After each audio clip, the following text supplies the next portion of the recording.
uwanjani, hawajachukua kombe la Afrika na vitu kama hivyo.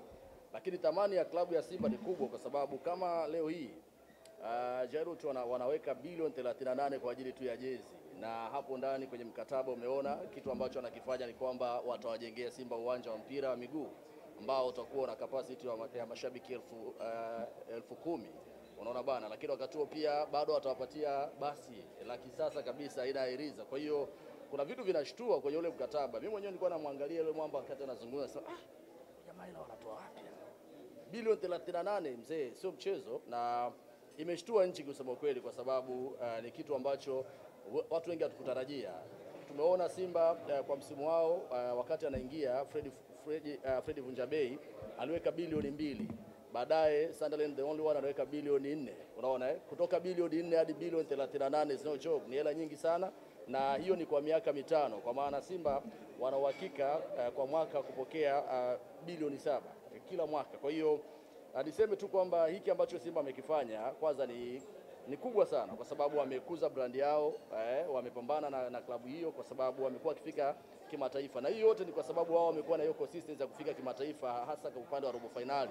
Wameenda 4 za CAF Champions League, 2 za Confederation, kitu ambacho vilabu vingine vinakuwa vina struggle sana, lakini wakati huo pia wakichukua ubingwa back to back. Ukiachana na ligi, kimataifa wamekuwa kitamba sana. Sasa wao wenyewe Jairut wanafahamu kwamba wanapokuwa wanaweka pesa yao Simba, return yao wataipata kwa haraka, kwa sababu Simba wanakuwa wanaenda kimataifa zaidi. Kwa msimu huu naona wamefika hadi hatua nusu finali, bado wana uhakika wa kufika pia finali. Kwa hiyo msimu ujao pia Simba wana uhakika wa kwenda CAF Champions League. Kwa hiyo wanaamini ya kwamba hiki ambacho wanakifanya kitawapa mrejesho mkubwa sana hapo baadaye. Lakini lazima upongeze Simba kwa sababu hii ni kubwa zaidi kwa ukanda huu wa Afrika Mashariki. Haijawahi kutokea kuona kwamba mzabuni tu wa masuala ya jezi anaweka bilioni 38, huku kwenye mkataba kuna vifungu vya kuwekewa labda kujengewa uwanja, mashabiki 10,000, kuletewa gari la Iriza. Simba alikuwa anateseka, kuna kipindi niko kwenye bango hilo au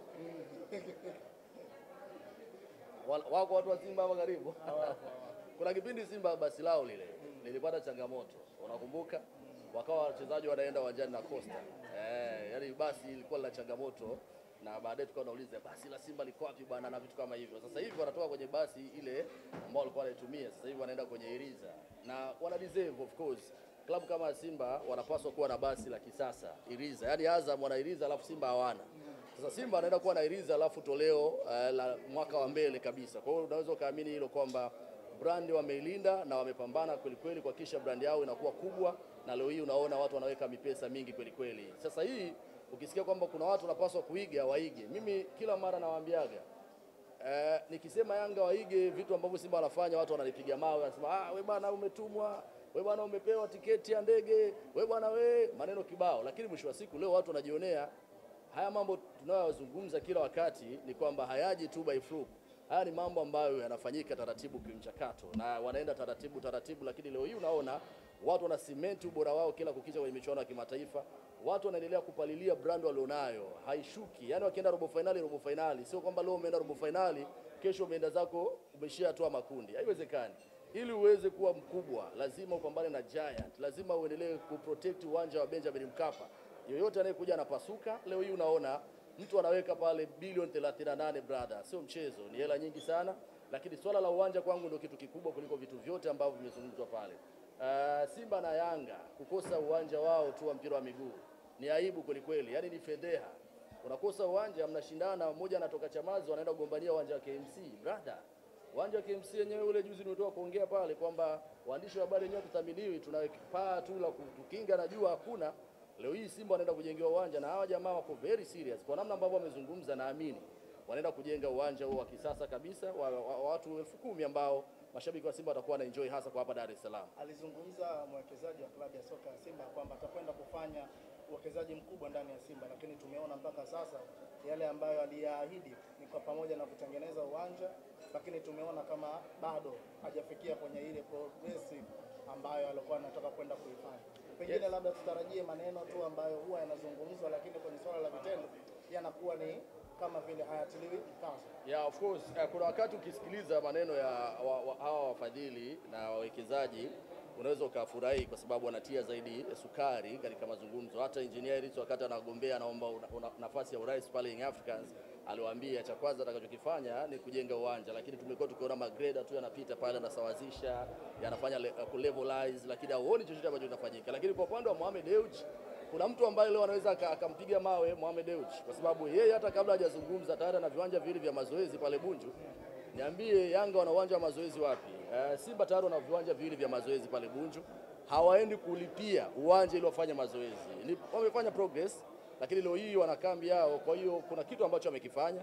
Inawezekana labda ilikuwa ni process zinaendelea, lakini kwa huyu ambaye ameingia Jairut, ni wazi kwamba anaenda kutia chachu kwenye kupalilia mkataba wake, kwa sababu unajua katika mikataba pale kuna vifungu na vipengele ambavyo lazima uvifanikishe kwa short term and long term plan. Unajua kuna short term na long term plan kwenye mkataba wako. Ili mkataba uwe na maturity, kwa maana umachue, lazima ufanye vitu vya msingi kwenye mkataba wako. Cha kwanza, ukiachana tu na kuleta jezi pamoja na merchandise tofauti sijui na brand zote zile, lazima uhakikishe iriza inaingia mjini. Na amesema hiyo ni kitu cha kwanza, lakini watu wanataka kuona uwanja, kwa sababu uwanja ni kitu ambacho hakihamishiki kwa klabu, yani itabaki pale pale vizazi na vizazi, sio? Kwa hiyo katika vitu ambavyo wanapaswa kuvifanya kwa haraka zaidi ni uwanja, ili kuhakikisha unaendelea kumaintain mkataba wako. Lazima uhakikishe hilo, kwa sababu ni miaka mitano of course, na ukiangalia hapo kutakuwa kuna watu wengine wananyemelea hii tena. Niliambiwa kuna watu wengi sana waliingia hapa, lakini huyu mwamba Jairut kwanza, kwa sababu anatoka pia Tanzania, alipewa priority. Sasa kama atafeli hapo, ina maana kuna watu wataingia hapa na kuja kutake over. So to me, naamini katika vitu ambavyo anajua vitapalilia mkataba wake vizuri, flourish, yani litamwagilia maji vizuri, ni kujenga uwanja, lakini pia na kufanya vitu vya msingi. Mimi nataka tujadili hili kwa pamoja. Wakati akiondoka alisema kuna kitu ambacho atakwenda kuwapa furaha wanasimba, na katika kila mwisho wa msimu alisema kila mwanzo wa msimu atakwenda kusajili mchezaji mmoja ambaye wanasimba watakuwa wanamtaka. Nani alisema? Yeye mwenyewe Jairut ambaye alipokuwa akizungumza. Kipaumbele sasa hivi kwa watu wa Simba ni kumuona namba 10 mzawa akitua katika viunga vya wekundu wa Msimbazi Simba. Thamani ya mchezaji ni zaidi ya bilioni 1.2 kwa mujibu wa Azam FC walivyotoa thamani ya mchezaji wao. Wanaona mwekezaji anaweza kwenda kuwapa furaha wanasimba zaidi ya bilioni 1.2 kwa msimu unaofuata, ambao wanasimba wanahitaji kipenzi namba 10 mzawa kutokea katika ardhi ya Tanzania. Swali lako liko nje sana. Swali lako liko nje sana of course, kwa sababu huyu ni mzabuni wa masuala ya jezi. Of course amekuwekea vipengele vyake, kuna vitu ambavyo atavifanya pale. Lakini kama Simba atakuwa anahitaji msaada wa kusaidiwa, labda kumtafuta kumpata Faisal Salum, anaweza kufanya hilo. Lakini to me sitaki kuamini kwamba hayo ni majukumu yake. Majukumu ya mwekezaji wa klabu ya Simba mwenye bilioni 20 zake ni Mohamed Dewji. When it comes kwenye kufanya swala la usajili na kutafuta mchezaji ambaye ana deserve kucheza kwenye klabu ya Simba kwa mafanikio na mataji, kwa sababu mara zote amekuwa akisema shabaha yangu ni kuona Simba inafika finali ya kuchukua ubingwa wa Afrika. Huwezi ukachukua ubingwa wa Afrika kama baadhi ya maeneo una magepu. Mfano kama eneo la namba 10 Simba, hiyo shida ipo. Jean Chaza huwa of course ni mchezaji wa namba, lakini hakupi uhakika wa kutoa pasi za mwisho katika mechi kubwa kama ambavyo tumekuwa tukishuhudia. Kwa hiyo Faisal Salum, one of the best playmaker kwa sasa kwenye nchi. Nimesikia hapo katikati Yanga nayo sasa hivi wanataka kumrejesha, wamwekee heshima na vitu kama hivyo, lakini Simba wao tayari walishafika hadi kwa mzee Salim Said Bakresa. Bana tunamtaka kijana. Na Faisal Salum mapenzi yake sasa hivi yako Simba, anatamani sana aende Simba ili akanufaike zaidi kwenda kucheza zaidi katika hatua kubwa, hasa kwa upande wa michuano ya CAF.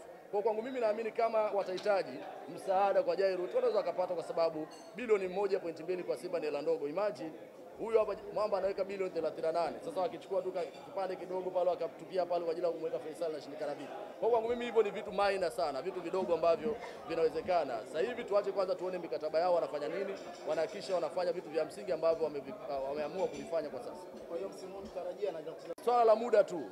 Faisal kwa yote aliyofanyiwa, yeye mwenyewe alisema kama Yanga wananitaka waende kwa kazungumze na mama.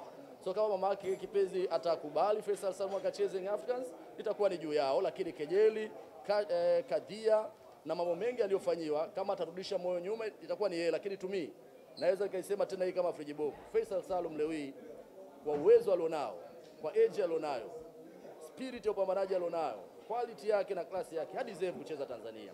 Na kama atataka kucheza Tanzania, now it's time kwenda kucheza Simba, kwa sababu Yanga ameshacheza, hakuna kipya chini ya jua. Utaenda kucheza Young Africans ili kuachieve kitu gani? Kwa sababu tayari ulishacheza, ulishawasaidia, ulishafanya makubwa kwa kipindi kile. Lakini leo hii unaenda Simba, wewe unategemea kila msimu unafika robo finali, kila msimu unafika nusu finali, unategemea lazima utaenda kutangazwa zaidi, utaenda mbali zaidi.